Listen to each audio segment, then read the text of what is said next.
Comedy is not my forte.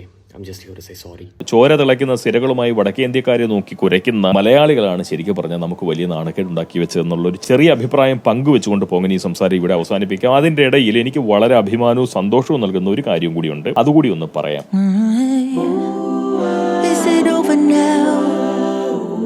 Tell me who you become. Was it just a trick of light fading into what we are? ഈ പോങ്ങ പ്രേക്ഷകരുടെ ബുദ്ധി എത്രത്തോളം ഉന്നതമാണ് എന്നുള്ള ഒരു വിചാരം അത് വലിയ സന്തോഷം നൽകുന്ന ഒരു കാര്യമാണ് പോങ്ങന്. കാരണം നമ്മുടെ കമന്റ് ബോക്സിൽ വരുന്ന 99.99% കമന്റുകളും വളരെ ബുദ്ധിയുള്ള വ്യക്തിത്വമുള്ള ആളുകളാൽ രചിക്കപ്പെടുന്നതാണ്. ഒരു അനോണിമസ്ലി 5681 എന്ന് പറയുന്ന ഒരു വ്യക്തി പോങ്ങൻ ഒരു കമന്റ് ഇട്ടിരുന്നു. Harish ji please do a video on Ranveer Allahbadia and Samay Raina.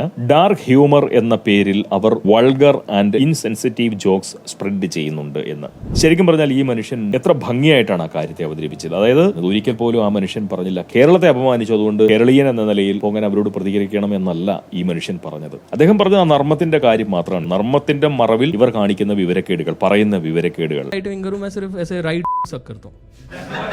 സ്വാഭാവികമായിട്ട് ഉന്നത സ്വാധീന ശേഷിയുള്ള ആളുകളാകുമ്പോൾ എത്രത്തോളം കുട്ടികളെ ദോഷമായി അവർ ബാധിക്കുന്നു എന്നുള്ളതാണ് എനിക്ക് മനസ്സിലാക്കാൻ കഴിഞ്ഞിട്ടുള്ള. ഈ പുതിയ തലമുറയിൽപ്പെട്ട സ്റ്റാൻഡപ്പ് കൊമേഡിയന്മാരെല്ലാവരും ലൈംഗികതയെ കൂട്ടുപിടിച്ചുകൊണ്ടാണ് തമാശ ഉണ്ടാക്കുന്നത്. അങ്ങേയറ്റം അശ്ലീലമായിട്ടുള്ള കാര്യങ്ങൾ തന്നെയാണ് പറയുന്നത് തമാശയ്ക്ക് വേണ്ടി. അത് കേട്ട് ചിരിക്കാൻ ആളുകൾ ഉണ്ടാവുന്നു, അതിന് വലിയ വിപണി ഉണ്ടാവുന്നു. സ്വാഭാവികമായിട്ടും അശ്ലീലം പറയുന്നത് എന്തോ വലിയ വിപ്ലവമാണ് എന്നുള്ള മട്ടിൽ, അല്ലെങ്കിൽ ലൈംഗികത പച്ചയ്ക്ക് പറയുന്നത് എന്തോ ഒരു വലിയ കാര്യമാണെന്നുള്ള മട്ടിലാണ് ഈ പുതിയ തലമുറ മനസ്സിലാക്കി വെച്ചിരിക്കുന്നത്. लेफ्ट पहली बड़ा है, राइट को ऐसे करना है मेजॉरिटी में. ये पॉलिटिकल जोक नहीं है,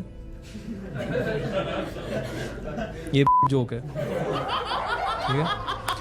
മാത്രമല്ല അവർക്ക് നല്ല തമാശകൾ വരില്ല. അതിന്റെ കാര്യം എന്താ, ഇപ്പോൾ പോങ്ങനൊക്കെ ജെനെക്സ് തലമുറയിൽപ്പെട്ട ആളാണ്.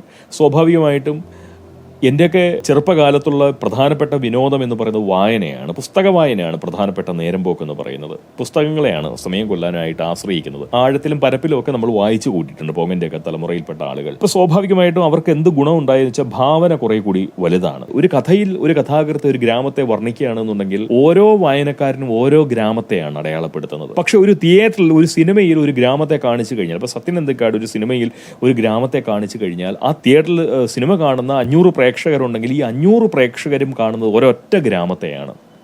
സത്യൻ അന്തിക്കാട് കാണിച്ചിരിക്കുന്ന ഗ്രാമത്തെയാണ് കാണുന്നത്. ഭാവനയ്ക്ക് അവിടെ യാതൊരു സ്ഥാനവുമില്ല. അവൻ തിയേറ്ററിൽ നിന്ന് വിട്ടിറങ്ങുമ്പോഴും അവന്റെ മനസ്സിൽ സത്യൻ അന്തിക്കാട് കാണിച്ചിട്ടുള്ള ഗ്രാമമാണ് അവന്റെ മനസ്സിൽ നിൽക്കുന്നത്. പക്ഷെ പോങ്ങൻ ഒരു കഥ വായിച്ചാൽ പോങ്ങന്റെ ഭാവനയിൽ ഉണ്ടാവുന്ന ഒരു ഗ്രാമം, പോങ്ങൻ ഒരു ഗ്രാമത്തെ പോങ്ങന്റെ ഭാവനയിൽ ഉണ്ടാക്കിയെടുക്കും. പുതിയ തലമുറയിൽപ്പെട്ടവർക്ക് നല്ല തമാശകൾ അറിയില്ല. അത് അവരുടെ ഒരു പരിമിതിയാണ്. കാരണം അവർ പുസ്തകം വായിക്കുന്നുണ്ടെങ്കിൽ തന്നെ ആ പുസ്തകങ്ങളുടെ സ്വഭാവമേ മാറിപ്പോയി. നമ്മുടെ കാലത്തുണ്ടായിരുന്ന, അല്ലെങ്കിൽ നമ്മുടെ എന്ന് പറയാൻ പാടുണ്ടോ എന്ന് എനിക്കറിയില്ല, പോങ്ങന്റെ തലമുറയിൽപ്പെട്ട ആളുകളുടെ ആ ഒരു കാലത്തുള്ള വായനയും രീതികളും ഒക്കെ മാറി. നമ്മൾ റേഡിയോ നാടകങ്ങൾ കേൾക്കുക, പുസ്തകങ്ങൾ വായിക്കുക, ഇങ്ങനെ നേരം പോക്കുന്ന ആളുകൾക്ക് കുറച്ചുകൂടി ഭാവനയുണ്ട് എന്നാണ് വിചാരം. അതുകൊണ്ട് ഈ രൺവീർ പറയുന്ന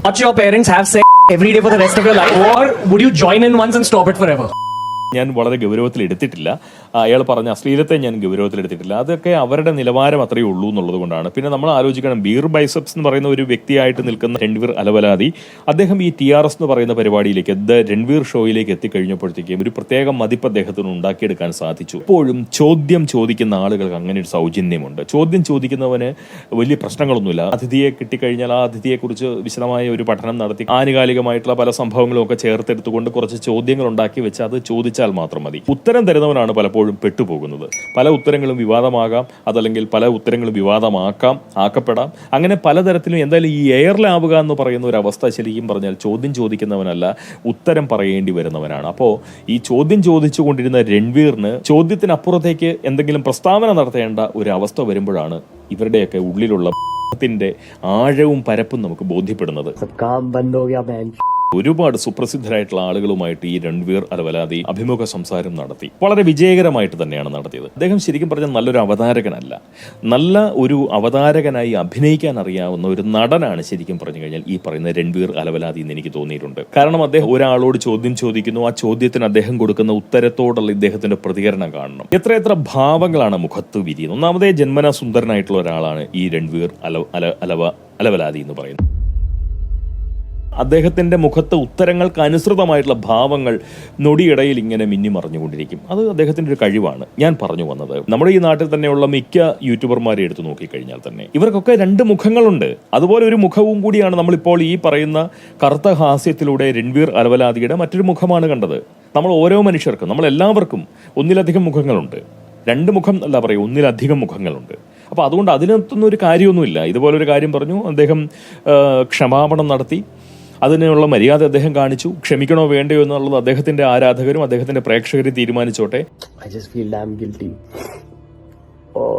ഓരോ സാഹചര്യത്തിൽ നമ്മൾ ഓരോ രീതിയിലാണ് പെരുമാറുക. TRS എന്ന് പറയുന്ന ഒരു പരിപാടിയിൽ അദ്ദേഹം ഇരിക്കുമ്പോൾ ആ പരിപാടിയുടെ സ്വഭാവത്തിനനുസരിച്ചിട്ടുള്ള ഒരു അഭിനയമാണ് അദ്ദേഹം അവിടെ കാഴ്ചവെക്കുന്നത്. ഈ പറയുന്ന പരിപാടി വളരെ വ്യത്യസ്ത സ്വഭാവമുള്ള ഒരു പരിപാടിയാണ്. അപ്പോൾ ആ പരിപാടിക്ക് ഇണങ്ങുന്ന വിധത്തിൽ അദ്ദേഹത്തിന്റെ ചിന്തകളെയും നാക്കിനെയും ഒക്കെ കയറൂരി വിട്ടു എന്ന് മാത്രം കൂട്ടിയാൽ മതി. അപ്പോൾ ഈ പരിപാടിയിലേക്ക് വന്നപ്പോൾ സ്വാഭാവികമായിട്ടും തനിനിറം പുറത്തു വന്നു എന്ന് വേണമെങ്കിൽ പറയാം. അതല്ലെങ്കിൽ ആ പരിപാടിയുടെ സ്വഭാവത്തിനനുസരിച്ച് അദ്ദേഹം അഭിനയിച്ചു എന്ന് വേണമെങ്കിൽ പറയാം. പോങ്ങന് പ്രത്യേകിച്ച് ഇതിലൊന്നും വലിയ അഭിപ്രായമില്ല. പോങ്ങൻ ഇതിനെ വലിയ ഗൗരവത്തിൽ എടുത്തിട്ടുമില്ല. ഇതൊക്കെ ഇത്രയേ ഉള്ളൂ. എന്തായാലും നമുക്കാണ് അബദ്ധം പറ്റിയത് എന്നുള്ളതാണ്. മലയാളികൾക്കാണ്, പ്രതികരിച്ച മലയാളികളാണ് ശരിക്കും പറഞ്ഞ കേരളത്തിന്റെ മാനം കളഞ്ഞത് എന്ന് മാത്രമേ പറയുന്നുള്ളൂ. ജാതിയും മതവും നോക്കി രാഷ്ട്രീയ കക്ഷികൾ നിർത്തുന്ന സ്ഥാനാർത്ഥികൾക്ക് ജാതിയും മതവും നോക്കി വോട്ട് ചെയ്യുന്ന നമ്മൾ, ജാതിയും മതവും നോക്കി വോട്ട് ചെയ്യുന്നവരെ എന്ന് വടക്കേന്ത്യക്കാരെ വിളിക്കുന്നതിന് പിന്നിലുള്ളത് വെറുപ്പ് മാത്രമാണ്, പക്ക പ്രാദേശിക ബുദ്ധി മാത്രമാണ്. അതിനപ്പുറത്തേക്ക് യാതൊരുവിധ നന്മയുമില്ല, അതിനകത്ത് യാതൊരുവിധ ഗുണവുമില്ല. അതുപോലെ തന്നെ ചായക്കടയിൽ വരെ ഇരുന്നു കൊണ്ട് രാഷ്ട്രീയം പറയുന്നവരാണ് നമ്മളെന്ന് മേനി പറയുകയും ചെയ്യരുത്. കാരണം നമ്മൾ ചായക്കടയിലും കള്ളുഷാപ്പിലും മുറുക്കാൻ കടയിലും മാടക്കടയിലും നാൽക്കവലകളിലും അങ്ങനെയൊക്കെ ഇരുന്നു കൊണ്ട് നമ്മൾ സംസാരിക്കുന്നത് തീർച്ചയായിട്ടും രാഷ്ട്രീയമല്ല, കക്ഷി രാഷ്ട്രീയം മാത്രമാണ് എന്നുള്ളതും മനസ്സിലാക്കണം. അതുപോലെ തന്നെ ഈ രണ്ട് തരത്തിലുള്ള വർത്തമാനത്തിലൂടെ നമുക്ക് മനസ്സിലാക്കാൻ പറ്റുന്ന മറ്റൊരു കാര്യം എന്താണെന്ന് വെച്ചാൽ, മനോരോഗികളും മലയാളികളുമാണ് അവനവനെ തിരിച്ചറിയാൻ പറ്റാത്ത രണ്ട് സമൂഹം എന്ന് മാത്രമേ പറയാൻ പറ്റൂ. മനുഷ്യ സമൂഹം, അവരവരെ മനസ്സിലാക്കാൻ കഴിവില്ലാത്ത രണ്ട്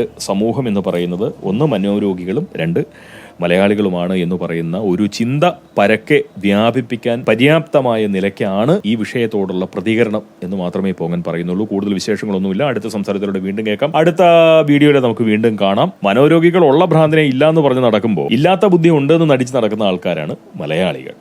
മനോരോഗികളും മലയാളികളും ഒരു നുഖത്തിൽ പോകേണ്ടവരാണെന്ന് പറയുന്ന ചിന്ത നാട്ടുകാരിൽ പരത്താൻ കഴിയുന്ന നിലയിലായി പോയി ഈ വിഷയത്തോടുള്ള മലയാളികളുടെ പ്രതികരണം എന്ന് മാത്രമാണ് പോങ്ങൻ പറഞ്ഞതിൻ്റെ ചുരുക്കം. അതിൽ പോങ്ങന് അല്പം വിഷമമുണ്ട്.